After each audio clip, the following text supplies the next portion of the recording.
You're thinking about taking out a loan, aren't you? Maybe because rent is overdue. Maybe the credit card bill came like a three-headed monster. Or maybe the fridge is already empty, and everything inside you is screaming, "There's no other way." But is that really the only way out? Before you sign that contract, before you hand your name over to the bank or the loan shark down the street, have you asked God if this is deliverance or a trap? Most people pray after the debt, but today I want to teach you to pray before the decision. Because some choices look like solutions, but are actually prisons. Carlos, 42 years old, father of three, he told me he took out a $10,000 loan to pay off a $4,000 debt. You know what happened? He paid the 4 and made 8 more. Because what he lacked wasn't money, it was direction. He borrowed before he prayed, and that changed everything.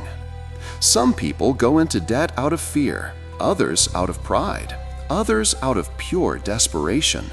But when you bring God into the equation, even the season of your harvest changes. God changes the timing, changes the path, even changes the desires of your heart. Proverbs 3:5 says, "Trust in the Lord with all your heart and lean not on your own understanding." Maybe what you need today isn't a loan, it's a pause. A moment of stillness, knees on the ground, heart wide open. To lay your bills on the table and say, "Lord, where do I start?" And I want to pray with you for that. But first, we need to talk about what no one talks about. The truth behind so much debt. Stay here if you're already going through this. If you're ashamed, if you think your name is ruined and your faith went with it, take a deep breath. God doesn't look at your credit score, He looks at your heart. But He also expects responsibility. The Bible has never been against money. It's against disordered love for it, against the pride of appearing to be what you're not, against the anxiety of living beyond your means. You've probably heard someone say, "It's just a small loan." But every debt is a promise of future weight. And that weight doesn't just fall on your wallet. It falls on your soul, your marriage, your sleep, your prayer. Let me be clear. Many people are spiritualizing financial decisions that are purely carnal. They take loans without direction, then ask for a miracle. They buy on impulse, then beg for intervention. They max out their credit cards, then cry out to heaven. But what if the real miracle isn't money in your account, but change in your heart? Maybe God is telling you today, son, daughter, before you ask to borrow, ask for wisdom. Before seeking credit, seek clarity. Before kneeling to ask for an amount, kneel to receive an answer. Because the Holy Spirit is not a financer of desires. He is the counselor of decisions. Joanna was 29 years old, a single mother. She worked as a manicurist in 2 different salons. Almost nothing was left at the end of the month, but she dreamed of opening her own space. One day, she saw an ad on Instagram. Fast personal loan, no bureaucracy. She didn't think twice. Took out 7,000 reais, bought supplies, renovated a small room in her mother's backyard, got a chair and a table. It felt like a dream, but in 2 months, it turned into a nightmare. The salon didn't take off. The bills piled up. What she thought would be her freedom became her prison. And then she prayed, cried, screamed, but she understood something hard. She sought money before she sought direction. And maybe that's where you are right now, at a dead end, with the feeling that God has forgotten you. But let me tell you with all love, God hasn't forgotten you. You just got ahead of Him. Joseph in Egypt wasn't an economist. He didn't have a finance degree, but he had the Spirit of God. And you know what he did? During 7 years of abundance, he stored 20% of everything. And when famine came, he was ready.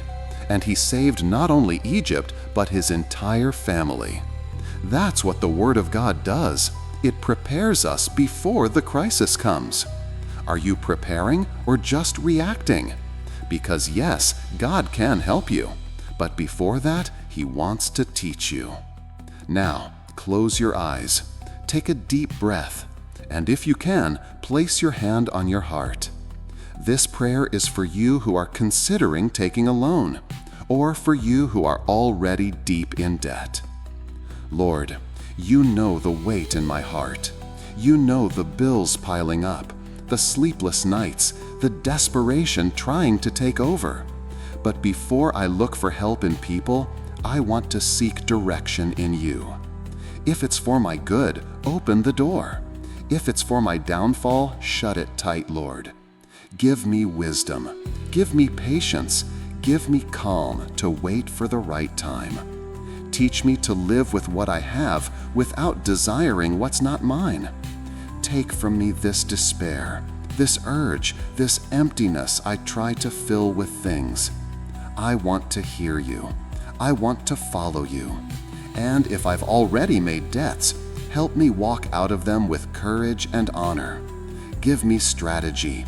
Show me what to cut, what to change, whom to forgive, and whom to ask for forgiveness. But above all, don't let me forget that your provision doesn't come through loans. It comes through your care. Amen. If this prayer spoke to you, write in the comments, "I choose God's direction." Maybe that comment is your first step toward change. If you're going through this moment and need light to make decisions, share this video with someone. And if you're not yet part of our community, hit subscribe. Here, we don't just talk about faith, we live faith applied to life. Maybe right now you're looking at your finances like someone staring at a dry field. No harvest, no fruit, no hope. But let me tell you something. The soil is still fertile. What's missing may not be the seed, but an understanding of the time to plant. Some people are praying for a harvest, but haven't learned how to prepare the ground. Some are asking for abundance, but haven't corrected the path of their decisions. And that's why it feels like nothing moves forward. But listen closely. God isn't silent because He rejected you. He's silent because He's waiting for your maturity. You don't need a miracle bank transfer from heaven. You need wisdom to never depend on one again. Remember the story of Jesus multiplying the loaves? Yes, He did the miracle, but only after someone surrendered the little they had. Sometimes abundance comes after surrender, after brokenness, after the decision to do things differently. If today you decide to walk in obedience, God will give you more than money. He will give you peace. Because there is no greater wealth than laying down at night with a clear conscience, knowing your life is in the right hands, and that every cent you own is a seed, not a burden. And now let me tell you something personal. For a time in my life, I also asked for loans, and not just from the bank. I borrowed time, borrowed peace, borrowed emotional credit from the people who loved me. Until one day, God spoke to me. I didn't create you to live on borrowed time. I created you to live free. And this word is for you too. Maybe today is the day you return all the crutches, all the unstable contracts, all the excuses, and you finally say, "Lord, teach me to live with what's mine, with faith, with wisdom, with purpose." And you know what's going to happen?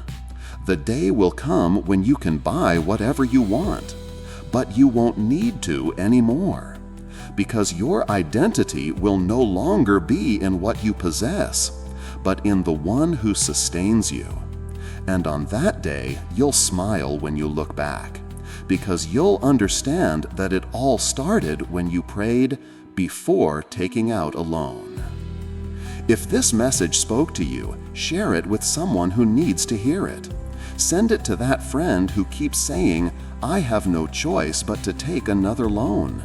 Subscribe if you're not yet part of our community, and leave in the comments, "I choose to sow with wisdom to reap in peace." The harvest is already on the horizon, but only those who prepare the ground with faith, responsibility, and prayer will receive it.